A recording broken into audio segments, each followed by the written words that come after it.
એક વક્તા પ્રવચન આપવા માટે આવ્યા. સામે ઓડિયન્સમાં જેટલા લોકો બેઠા હતા એને પોતાની પાસે રહેલો એક સોનાનો સિક્કો બતાવ્યો. સોનાનો સિક્કો બતાવી બધાને ખબર હતી કે આ સોનાનો સિક્કો છે. અને પછી સામે બેઠેલા ઓડિયન્સને પૂછવામાં આવ્યું કે તમારામાંથી જેટલાને આ સોનાનો સિક્કો જોઈતો હોય એ પોતાનો હાથ ઊંચો કરો, હું તમને આપવા માટે આવ્યો છું. એટલે બધાના હાથ ઊંચા હતા, કારણ કે સોનું કોને ના જોઈતું હોય.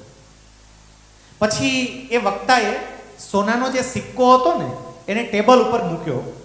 એની પાસે એક નાની એવી હથોડી હતી, એના પર આમ 2-4 વખત હથોડીથી ટોચા માર્યા. થોડોક ટોચાઈ ગયો.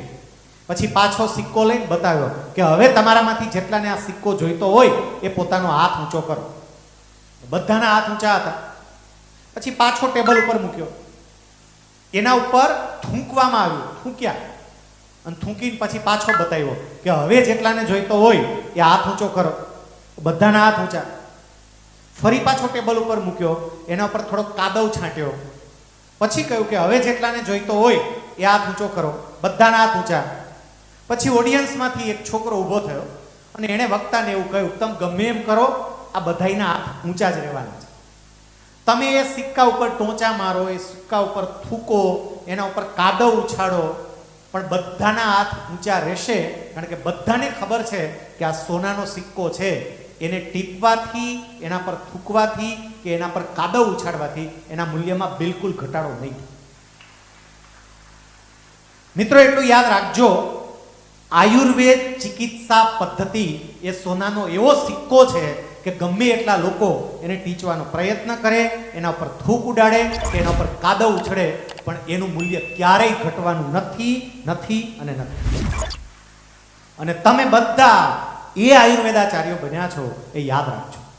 સમગ્ર વિશ્વ જ્યારે આયુર્વેદ તરફ આગળ વધી રહ્યું છે ત્યારે તમે હવે તમારી કારકિર્દીની શરૂઆત કરો છો. તમે એવું શું કરો કે તમારી કારકિર્દીમાં તમે ટોચ પર પહોંચો? આજે મારે તમને શ્રીમદ ભાગવતના આધારે તમે તમારા ક્ષેત્રમાં સફળ કઈ રીતે થઈ શકો એની કેટલીક વાતો કહેવી છે. શ્રીમદ ભાગવતમાં 12 સ્કંદ છે અને 12 સ્કંદની અંદર વેદવ્યાસજીએ જે વાતો કરી છે એના આધ્યાત્મિક અર્થો તો જુદા થાય, પણ મારે તમને એના લૌકિક અર્થો કહેવા છે કે આપણે બધા એ બાબતોને ધ્યાનમાં રાખીને જે ક્ષેત્રમાં કામ કરતા હોય એ ક્ષેત્રમાં સફળ કઈ રીતે થઈ શકીએ. શ્રીમદ ભાગવતનો પ્રથમ સ્કંદ, અને પ્રથમ સ્કંદમાં વેદવ્યાસજીની પોતાની કથા આવે છે. વેદવ્યાસજી ખૂબ વિદ્વાન હતા. એમણે અલગ અલગ 17 પુરાણોની રચના કરી, કેટલાય શાસ્ત્રોની રચના કરી. અત્યંત વિદ્વાન, ટેલેન્ટેડ, ઇન્ટેલિજન્ટ. અને આમ છતાંય વેદવ્યાસજીને અશાંતિ રહેતી હતી. શાંતિ થાય જ નહીં, મજા આવે જ નહીં. નારદજી પાસે એમણે જ્યારે આ પ્રશ્ન રજૂ કર્યો અને નારદજી એવું કહ્યું કે તમારા વિદ્વત્તાના અભિમાનને એક બાજુ મૂકી અને તમે હવે એક 18મા પુરાણની પણ રચના કરો અને એની અંદર ભગવાનના જે ભક્તો છે એની વાત પણ કરો. વેદવ્યાસજીએ 18મા પુરાણ તરીકે ભાગવત પુરાણની રચના કરી અને એને જે કંઈ પણ અશાંતિ હતી ને એ અશાંતિ મટી ગઈ. મિત્રો, પ્રથમ સ્કંદની આ કથા આપણને એવું કહે છે કે જ્યારે તમને તમારા જ્ઞાનનું અભિમાન થશે ને ત્યારે અશાંતિ થશે. જ્ઞાનનું અભિમાન ક્યારેય ના થાય એનું ધ્યાન રાખજો. સતત અને સતત નવું શીખતા રહેજો. તમારી જાતને પરિપૂર્ણ નહીં સમજતા, ક્યારેય શીખવા માટે હંમેશા ચાન્સ હોય જ છે અને અંતિમ શ્વાસ સુધી તમારા ક્ષેત્રમાં શીખતા રહેજો.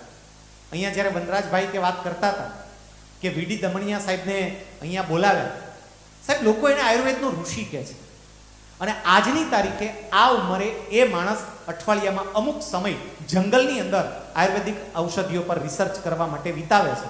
આ ઉંમરે પણ એને પોતાની જાતને પરિપૂર્ણ નથી માનતી. મારે એક એવું છે, તમારા સબ્જેક્ટમાં એક્સપર્ટ બનજો અને યાદ રાખજો કે આ દુનિયામાં હવે ડિગ્રીની બહુ વેલ્યુ છે જ નહીં, વેલ્યુ તમારી એક્સપર્ટાઇઝની છે. એક સરખા 2 ડોક્ટર કામ કરતા હશે, સાહેબ એકને ત્યાં માખીઓ ઉડતી હશે અને બીજાને ત્યાં દર્દીઓ સમાતા નહીં હોય, કારણ કે એક વ્યક્તિ પોતાના ક્ષેત્રમાં એક્સપર્ટ હશે, બીજા પાસે માત્ર ડિગ્રી હશે. એક્સપર્ટ બનજો, કંઈક અલગ કરજો. હવે કદાચ તમે એમડી કરશો, કદાચ એવું શક્ય બને કે તમે હવે તમારી પ્રેક્ટિસ પણ શરૂ કરો. પ્રેક્ટિસ શરૂ કરો ત્યારે આયુર્વેદ અને ટેકનોલોજી બંનેનો સમન્વય કરજો. ભલે તમે વૈદ્ય તરીકે કામ કરો, પણ તમે ટેકનોલોજીનો ઉપયોગ કરજો, આઈટીનો ઉપયોગ કરજો. તમારા કમ્પ્યુટરની અંદર એવા ડેટા બધા રાખજો. તમારા એક એક પેશન્ટની એક એક બાબત તમને ખબર હોય, નાની નાની બાબતની ખબર હોય, બધું જ તમારા હસ્તવગું હોય, અને સાહેબ તમે બીજા કરતા જુદા પડી જશો. એટલે પ્રથમ સ્કંદની આ કથા આપણને એવું કહે છે કે તમે જે ક્ષેત્રમાં કામ કરતા હોય એ ક્ષેત્રમાં તમારા જ્ઞાનનું અભિમાન ક્યારેય નહીં કરતા, વધુને વધુ જ્ઞાન સંપાદિત કરવા માટેનો પ્રયત્ન કરજો. કોઈ પણ જગ્યાએ આયુર્વેદને લગતી કોન્ફરન્સ થતી હોય તો એ કોન્ફરન્સમાં પાર્ટિસિપેટ કરજો. ખર્ચો કરવો પડે તો ખર્ચો કરીને પણ પાર્ટિસિપેટ કરજો, કારણ કે એક્સપેન્સ નહીં, ઇન્વેસ્ટમેન્ટ હોય છે. દ્વિતીય સ્કંદ. દ્વિતીય સ્કંદમાં ખટવાંગ રાજાની કથા આવે છે. ઈક્ષ્વાકુ વંશની અંદર ખટવાંગ રાજા થઈ ગયા, અને એક વખત જ્યારે દેવાસુર સંગ્રામ થયો, દેવો અને અસુરો વચ્ચેનું યુદ્ધ, અને એ યુદ્ધની અંદર દેવોએ ખટવાંગ રાજાની મદદ માંગી. ખટવાંગ રાજા મદદ કરવા માટે ગયા. દેવો યુદ્ધ જીતી પણ ગયા, અને યુદ્ધ જીત્યા પછી દેવો ખટવાંગ રાજાને એવું કહે છે કે તમે અમને મદદ કરી, હવે અમે એનો બદલો કેવી રીતે વાળીએ? ખટવાંગ રાજાએ એવું કહ્યું કે તમે દેવો છો, જો ખરેખર બદલો વાળવા માંગતા હોય તો મને એ કહો કે મારું મૃત્યુ ક્યારે છે. અને દેવોએ ખટવાંગ રાજાને એવું કહ્યું કે માત્ર 2 ઘડી પછી તમારું મૃત્યુ છે. 1 ઘડી એટલે 24 મિનિટ, 2 ઘડી એટલે 48 મિનિટ. 48 મિનિટ પછી તમારું મૃત્યુ છે. ખટવાંગ રાજાએ વાત સાંભળી, સ્વીકારી, ધરતી પર આવ્યા. એને આ પોતાની 2 ઘડીનો ઉપયોગ એટલો અદ્ભુત રીતે કર્યો, પોતાની સંપત્તિનો યોગ્ય ઉપયોગ કર્યો, પોતાના સમયનો યોગ્ય ઉપયોગ કર્યો, અને એવું કહેવાય છે કે માત્ર 2 ઘડીમાં એણે મોક્ષ પ્રાપ્ત કરી લીધું. સાહેબ, આ દ્વિતીય સ્કંદની કથા આપણને સૌને એમ કહે છે કે તમારી સંપત્તિ અને તમારા સમયનો વિવેકપૂર્ણ ઉપયોગ કરજો. Use your time wisely. વિવેકપૂર્ણ ઉપયોગ કરજો. આપણા ઋષિમુનિઓએ આપણને સમયનો ઉપયોગ કઈ રીતે કરવો એ શીખવ્યું છે.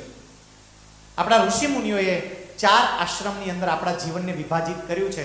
પ્રથમ 25 વર્ષ બ્રહ્મચર્ય આશ્રમ, વિદ્યા પ્રાપ્તિ માટેનો સમય, જ્ઞાન પ્રાપ્તિનો સમય. પછીના 25 વર્ષ ગૃહસ્થ આશ્રમ, મોજ મજા માટે, આપણી પેઢી આગળ ચલાવવા માટે, અર્થ ઉપાર્જન માટેનો સમય. પછીના 25 વર્ષ વાનપ્રસ્થ આશ્રમ, હવે આપણા અનુભવનો સમાજને લાભ આપવા માટે. અને છેલ્લા 25 વર્ષ સંન્યસ્ત આશ્રમ, પ્રભુ સાથે મારો જીવ જોડવા માટે. પણ એ રીતે હવે જીવવું શક્ય નથી, કારણ કે વ્યક્તિ ક્યારે જતી રહે કંઈ નક્કી નથી. તો આપણે કંઈક એવું કરવું જોઈએ કે રોજે રોજ 4 આશ્રમને જીવી શકીએ. રોજ 4 આશ્રમને જીવતા શીખો. તમારા જીવનનો કેટલોક ભાગ, તમારા સમયનો કેટલોક ભાગ રોજ જ્ઞાન પ્રાપ્તિ માટે જવો જ જોઈએ. 98 વર્ષની ઉંમરે કે 99 વર્ષની ઉંમરે પણ કેટલોક સમય જ્ઞાન પ્રાપ્તિ માટે જવો જોઈએ. જીવનનો કેટલોક સમય અર્થ ઉપાર્જન અને મોજ મજા માટે જવો જોઈએ. જીવનનો કેટલોક સમય સમાજ સેવા માટે જવો જોઈએ, અને જીવનનો કેટલોક સમય પ્રભુ ભક્તિ માટે પણ જવો જોઈએ. રોજે રોજ આ 4 આશ્રમને જીવજો. આ દ્વિતીય સ્કંદ. તૃતીય સ્કંદની અંદર કપિલદેવ ભગવાન અને માતા દેવહૂતિ વચ્ચેનો સંવાદ આવે છે. અને માતા દેવહૂતિને વાત કરતા કપિલદેવ ભગવાન જે વાત કરે છે ને, એવું કહેવાય છે કે ભાગવતના 18,000 શ્લોકનો સાર આ એક શ્લોકમાં આવી જાય છે. એમાં કપિલદેવ ભગવાન માતા દેવહૂતિને એવું કહે છે, પ્રસંગ મજરમ પાસમ આત્મનઃ કવયો વિદુ સ એવ સાધુ સુકૃતો મોક્ષ દ્વારમ અપાવૃતમ. તારા જીવનની અંદર કોઈ એવી વ્યક્તિ લાવ. એ પોતાના માને એવું કહે છે કે મારા જીવનની અંદર કોઈ એવી વ્યક્તિ હોવી જોઈએ જે આપણને સાચો માર્ગ બતાવી શકે. આ તૃતીય સ્કંદ આપણને એ કહે છે કે તમારા જીવનમાં યોગ્ય માર્ગદર્શક રાખજો.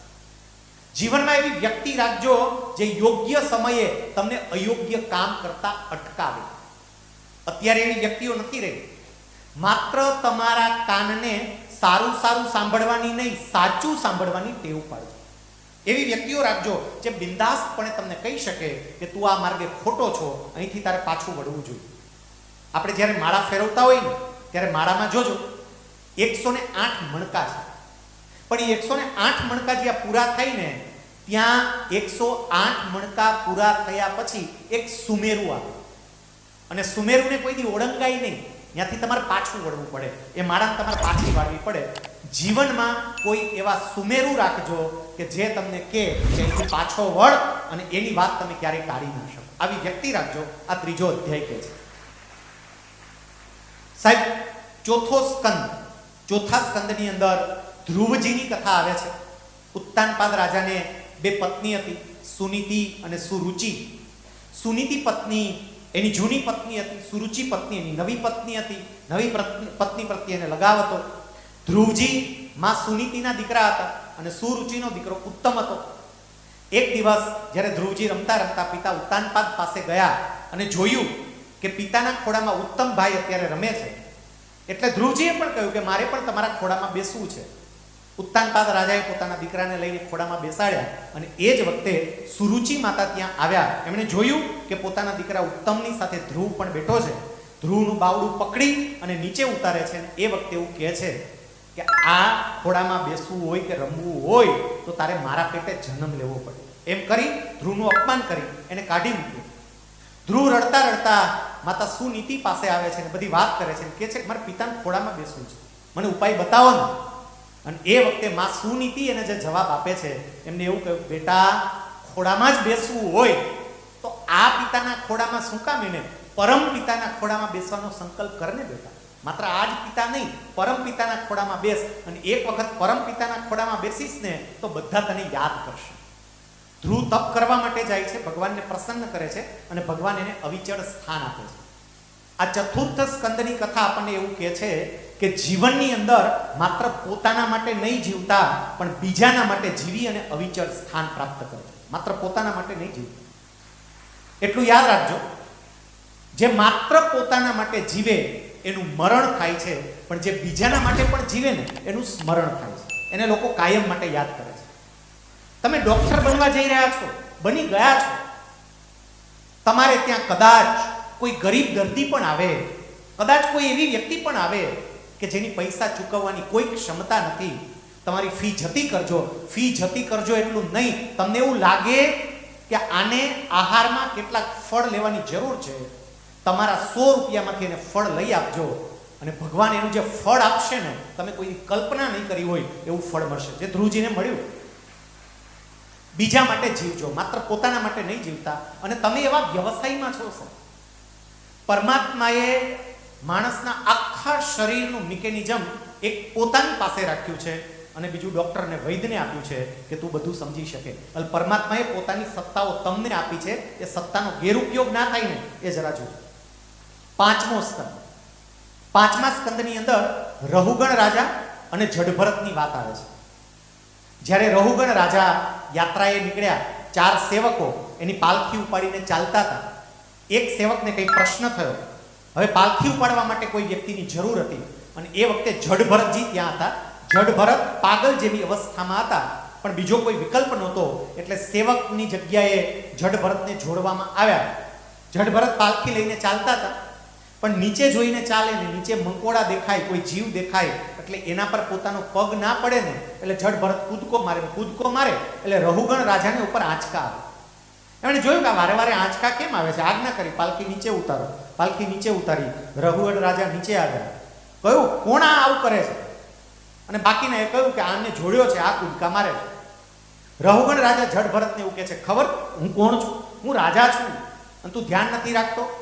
એ વખતે રહુગણ રાજા ને આ જડભરત એવી વાત કરે છે કે કોણ રાજા, કોણ સેવક, એમ કહીને આખી દેહની નશ્વરતાની બધી વાતો કરે છે. રહુગણ રાજાને એવું થાય છે કે આ કોઈ સામાન્ય વ્યક્તિ નથી, એના પગમાં પડી જાય છે, એની માફી માંગે છે. સાહેબ, આ પંચમ સ્કંદની કથા આપણને એવું કહે છે કે જીવનમાં ક્યારેય કોઈનું મૂલ્ય એના દેખાવના આધારે નક્કી નહીં કરે. ઘણી વખત આપણે દેખાવના આધારે મૂલ્ય નક્કી કરીએ. કોઈ ગામડાની સામાન્ય વ્યક્તિ હોય એને જોઈ અને આપણે નક્કી કરીએ કે આ નામ કશું જ નથી. સાહેબ, એનો બાહ્ય દેખાવ ભલે સામાન્ય રહ્યો પણ એનો આંતર વૈભવ અદ્ભુત હોય એ આપણને ખબર નથી. અને એટલે કોઈની દેખાવના આધારે ક્યારેય તમે બેસશો, તમારી પાસે કેટલાય દર્દીઓ આવશે. સાહેબ, શક્ય છે કે તમારી પાસે સારા સારા પરિવારના દર્દીઓ પણ આવશે અને શક્ય છે કે ગામડાના સાવ સામાન્ય ગરીબ પરિવારની વ્યક્તિ પણ આવી હશે, જેને કપડાં પણ બરોબર પહેરેલા નહીં હોય, જેને માથું પણ ઓળેલું નહીં હોય, જેના શરીરમાંથી કદાચ દુર્ગંધ પણ આવતી હશે, પણ સાહેબ એને દેખાવ પરથી ક્યારેય જજ નહીં કરતા. એની અંદર પરમાત્માને જોજો કોઈને સામાન્ય નહીં સમજતા અને બધા સાથે પ્રેમપૂર્વક વ્યવહાર કરજો.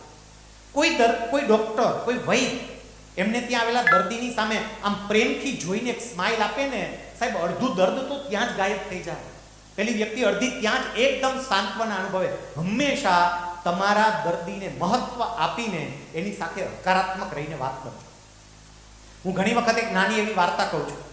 એક વખત બધા આંકડાઓની મીટિંગ હતી. એકડો, બગડો, તગડો, ચોગડો, પાંચડો, બધા આંકડાઓ. વચ્ચે બ્રેક પડ્યો, બધા ચા પીવા માટે ગયા. નવડો વ્યક્તિ આંકડા પાસે ગયો અને આંકડાને જોરદાર તમાચો માર્યો. એટલે આંકડાએ પૂછ્યું કે મને તમાચો કેમ માર્યો? મારી કઈ ભૂલ છે? મારો કઈ વાંક છે? નવડો કે ના, કોઈ વાંક નથી, કોઈ ભૂલ નથી. તો પછી તમાચો કેમ માર્યો?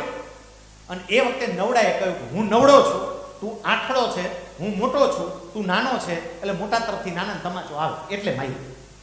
આ વાત બાકીના બધા આંકડા સાંભળતા હતા. આંખડો હળવેકથી સાતડા પાસે ગયો અને સાતડાને જોરથી એક તમાચો માર્યો. સાતડાએ પ્રશ્ન પૂછ્યો જ નહીં, તું કામ માર્યો? એણે છગડાને ઠોક્યો, છગડાએ પાંચડાને, પાંચડાએ ચોગડાને, ચોગડાએ તગડાને, તગડાએ બગડાને અને બગડાએ એકડાને માર્યું. ત્યાં મીંડું ધ્રુજવા માંડ્યું કે હવે મારો વારો છે.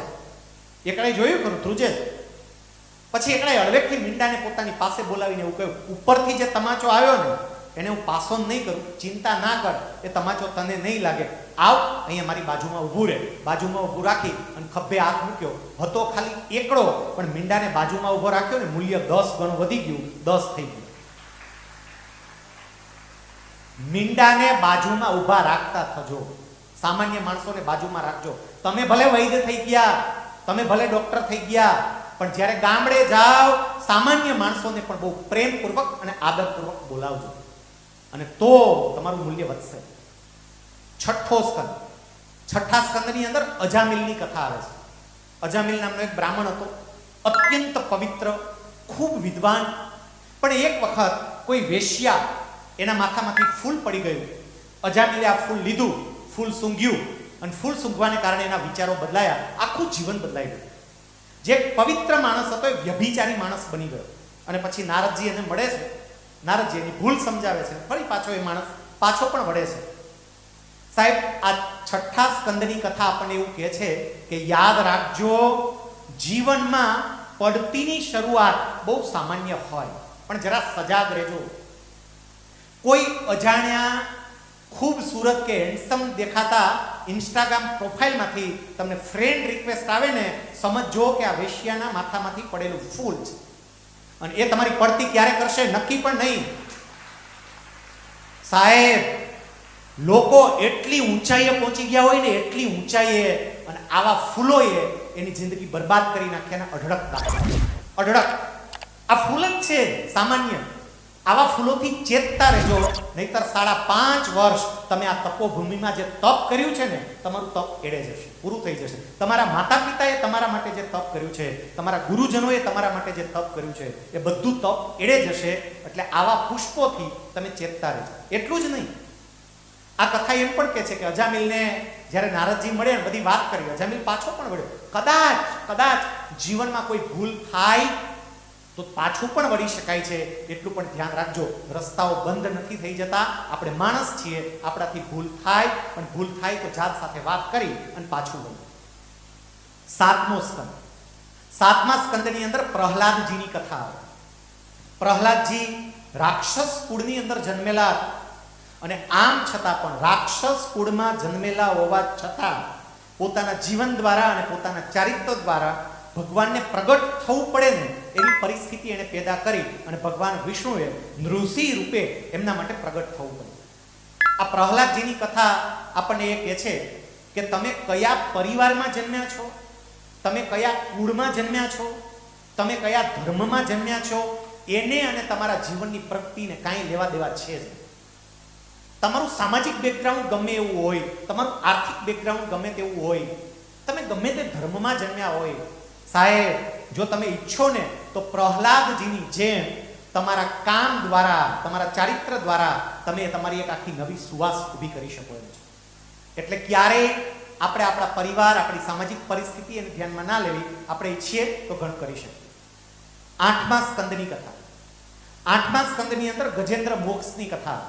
એક હાથી તળાવમાં નાહવા માટે જાય, મગર એનો પગ પકડે હાથી મગરના સકંજામાંથી છૂટવા માટેનો બહુ જ પ્રયત્ન કરે, ખૂબ મહેનત કરવા છતાં પણ છૂટી ના શકે ત્યારે ભગવાનને પ્રાર્થના કરે.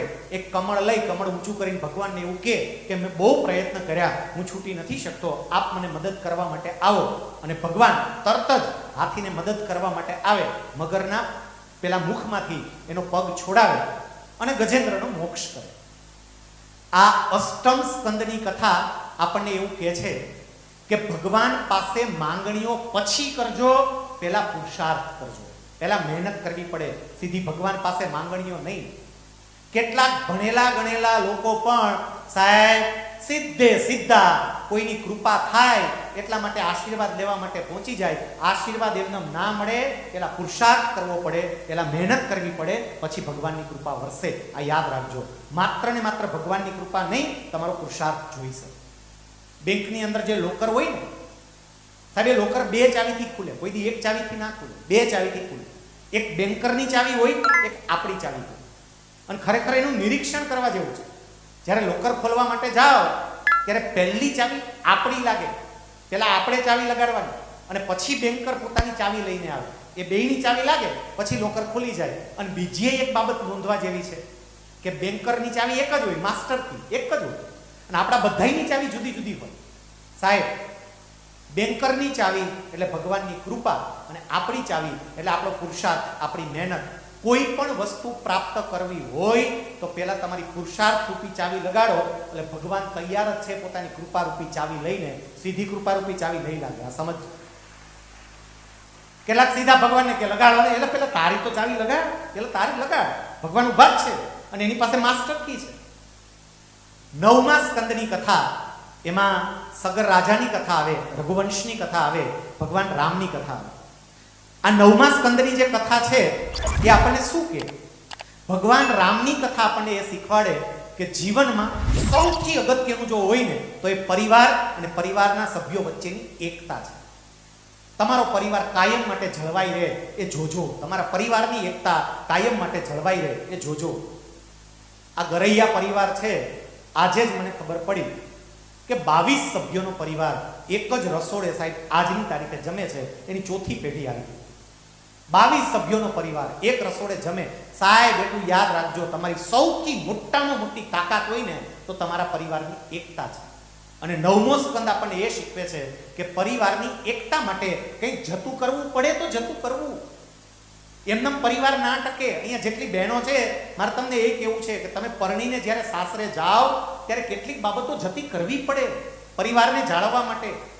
અને એ જતી કરવીને તો જ પરિવાર જળવાય, નહીતર પરિવાર જળવાય નહીં. ભાઈઓને મારે કહેવું છે કે મારા ભાઈ માટે, બધા માટે હું કંઈક જતું કરું. રામાયણનો ખાલી એક જ પ્રસંગ તમને કહું.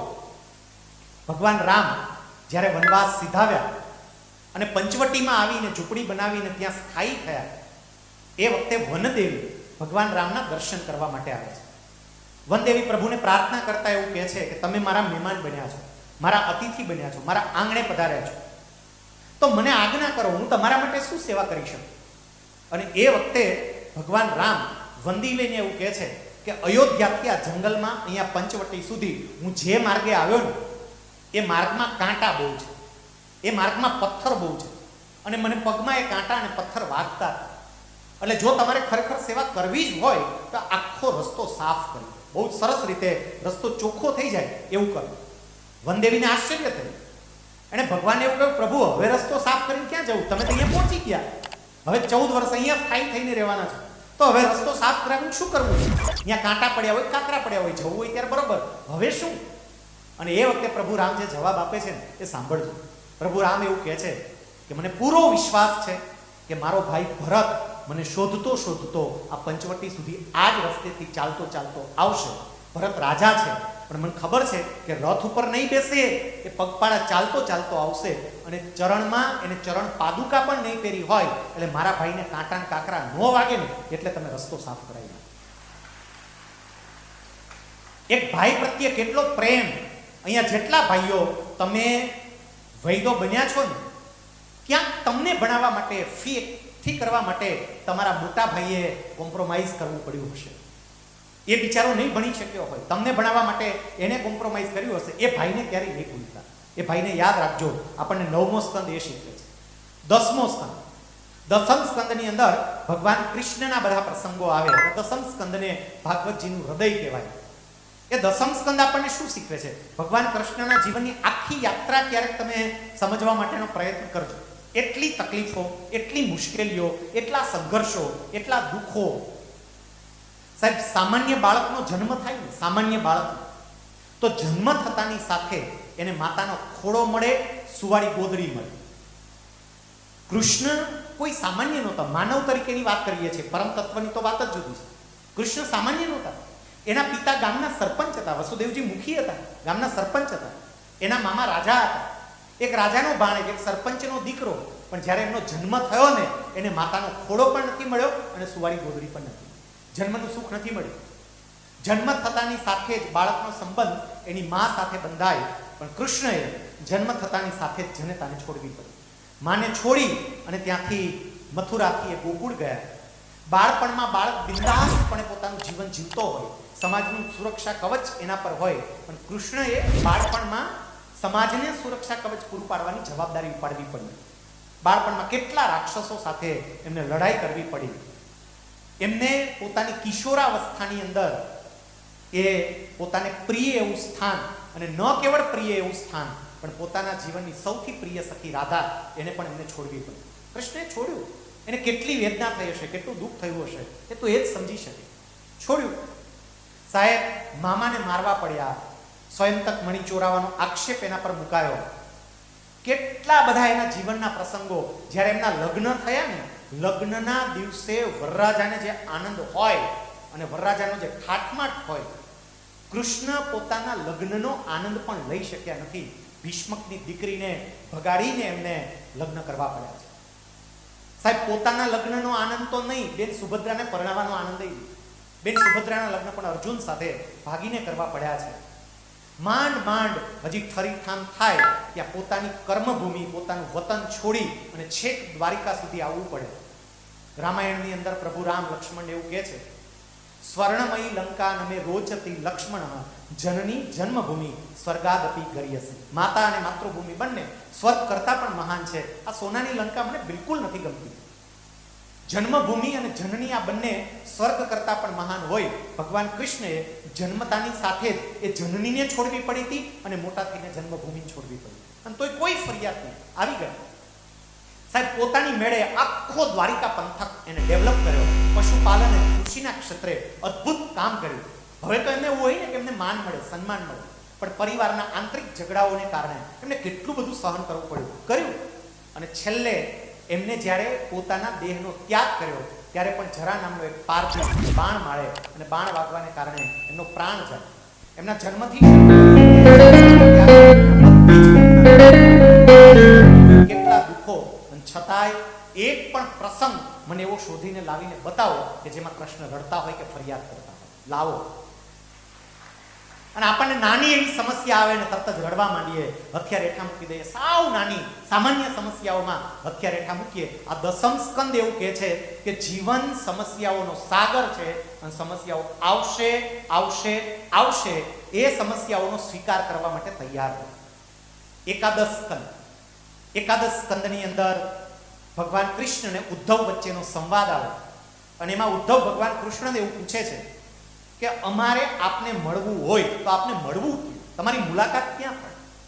સમજો, ભાગવતના એકાદશ સ્કંદમાં ભગવાન કૃષ્ણ ઉદ્ધવને પોતાનું વિઝિટિંગ કાર્ડ આપે છે અને પોતાને મળવું હોય તો ક્યાં મળી શકાય એનું સરનામું આપે છે. ભગવાન ઉદ્ધવને એવું કહે છે કે હું યોગ, યજ્ઞ, વ્રત, દાન, તપ આદિ સાધને કરીને જેવો વશ થાવ છું એના કરતા સત્સંગે કરીને વધારે વશ થાવ છું.